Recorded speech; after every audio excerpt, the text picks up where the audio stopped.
Hello, my name's Craig Bennett, and today I'm going to get into oxygen's not included, and I'm going to get into how to properly set up your base for long term.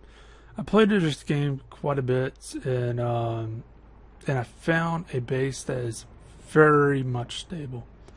Note, no matter how stable you get a given base, you eventually will end up having to go out, mine, and whatever. So, for example, to clean the air and to do certain things, I would actually have to go and mine for algae or slime, or if I'm doing a particular thing, I might have to mine for it. So, with that one in mind, that's something that you got to deal with when you're playing this game. Is no matter how stable you got, you'll still have to go out, but at a point that I'm at, it's it's good enough. It's well beyond good enough. So with it, let's jump on in. When you first make your base, you need to keep in mind the two biggest problems you're going to run into across the board at this time. Again, it's early access, April 25th, 2017. At this time, the two major problems are food and gas. Food is not much of a problem because you got a little bit of a reserve, but gas is a major problem because you got to get that kind of up and running almost immediately. So you need to know how gas works. Food's much easier to deal with. Gas is not. So how gas works is oxygen rises in this game, carbon dioxide falls, and then you got other gases like the hydrogen, which rises to the top, and you got chlorine. And with that one in mind, since oxygen rises and in this game carbon dioxide falls, what you need to keep in mind is if you put your beds on the very bottom, you're going to be dealing with carbon dioxide quite a bit. So in order to fix that, make sure your beds and your main quarters and everything is up towards the top. What I will do is aim for the very bottom of the base to be just pure oxygen purifier. The best way I found to clean the air from carbon dioxide to oxygen is just use the algae. And the thing to keep in mind with that is for me, for you it might be different.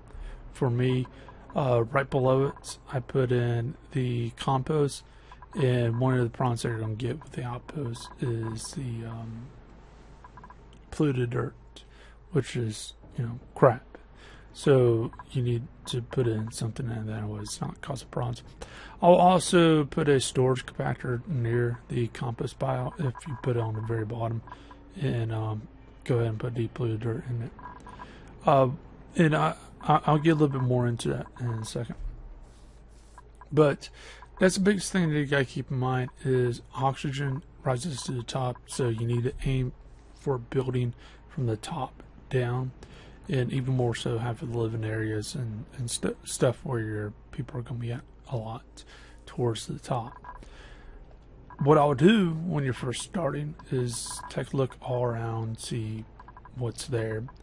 But I'll try to find the coldest area and see if I can build towards it, unless there's something else very, very attractive that I would want. So, why coldest area? Well, it's pretty simple. You can actually use the cold area as a battery farm. See, what happens here is when you first start out, the first thing that you need to aim for is getting electricity up and running. And that means you're probably going for batteries. So that way you're not, running people through the wheel so much, and they can be doing other things. But the thing is the batteries themselves, they do cause some heat, and too many of them can actually break them. So putting it in a cold area will increase the amount you can have in a given area. So with that, and one thing I want to add is the cold areas, they tend to have polluted eyes. What I tend to do is somehow segregate the cold area from my main area. you're through some door or some other system. The reason why is basically the polluted water, it turns into polluted oxygen, or it causes polluted oxygen.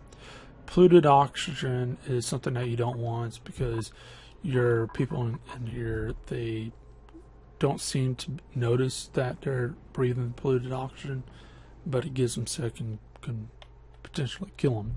So with that being said, it's best to not have any of this polluted water go inside your base, overall base itself. But if you're having a problem with polluted oxygen, either in the area like here or just main area or whatever it may be, is use the air deoxyger. So what this does is it turns the polluted oxygen into regular oxygen. Simple as that. Now, as far as it's not powered or anything, so you just place it down and it's good to go. So with that one in mind, what is some other things that you might want to keep in mind? You keep in mind again, the oxygen rises in this game, carbon dioxide falls, unlike the real world where carbon dioxide is equally distributed. Reason why you can have a carbon dioxide detector towards the top of the room or to the floor or on the floor itself. It's because it's evenly distributed. When this game it drops. So one of the problems you're going to deal with is the too much carbon dioxide, but not enough oxygen, but just too little everything. Simple as that. You build in the vacuum or whatever, and it's just too little. So I just simply use simple algae to make oxygen, and I use algae to turn carbon dioxide into oxygen itself. And again, what I do is just bottom area is just simple for oxygen itself. Now, with that being said, one thing that you also want to note is how do you get water, or how do you get water as close as possible to the bottom area where the algae is, because that's what looks like is being used within here. So what you need to do is basically find a way to put a pool right under here or somewhere close, and that way the algae can get water and their stuff. So something about the base itself. So the base, basically how it's set up is for max efficiency for the oxygen itself. Again, farming and stuff is not really a big problem. Just watch how many people you're allowing in. Just because it says you can make an air person doesn't mean that you should. So watch how many people are coming in, and that way you have good reserves of food and good reserves of everything. And it's very, very stable as far as that goes. But how I make my bases from now on, from this being so successful on multiple playthroughs, is basically I go for 4 high, and there's no real count for as far as the crossway, but every so often I just throw ladders going straight down. What I do when I have the research done is I throw mesh tiles right next to the ladder. Reason why is, again, as we said before, the carbon dioxide falls. So let's play this. And what happens when the carbon dioxide is doing its own thing is the it's going back and forth, and it'll eventually get to the point where it's going to fall. And it does its own thing right there. Not really sure what that's about. Oh, it's from the house. So with that one in mind, you basically need to have your algae on the very bottom, or any future thing that they might add on the bottom to clean out the carbon dioxide. What I also do, just for safe measures, is put a deoxygen on each one of these, and the reason why is in case if there's any poisonous oxygen in the area, it cleans it up fairly easily, and it helps with that.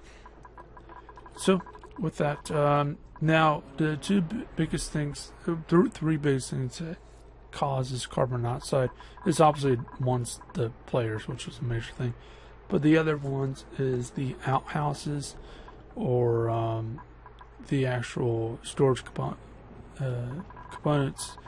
And the storage components only create a problem when you sell it. It's okay, like you might say go ahead and put all in the storage component, but you need to uncheck the polluted dirt and the polluted water. Or reason why is that will cause the carbon dioxide problem into itself. Now what I do is I go ahead and just allow one at the very bottom with the mulching bed, them to actually go ahead and hold the polluted dirt, which is a species, and basically what happens is if the polluted dirt is up here, it's going to create problems into itself, so it cleans the area from that. So with that, just having it stored in that's just fine. Obviously have something and clean up this stuff down here, but it's very important to have compost so it breaks it down. Otherwise, you're just going to have problems in the long run. So with that, that's pretty much as far as the oxygen goes. For the farming, my biggest thing is just basically putting a bunch of planter boxes out in one light. One light per 1, 2, 3, 4, 5, 6, 7 of these, so keep that in mind. Basically, if the light can reach it, then it should be fine. It makes it grow a lot faster. So one light should be just fine. It's just something to note.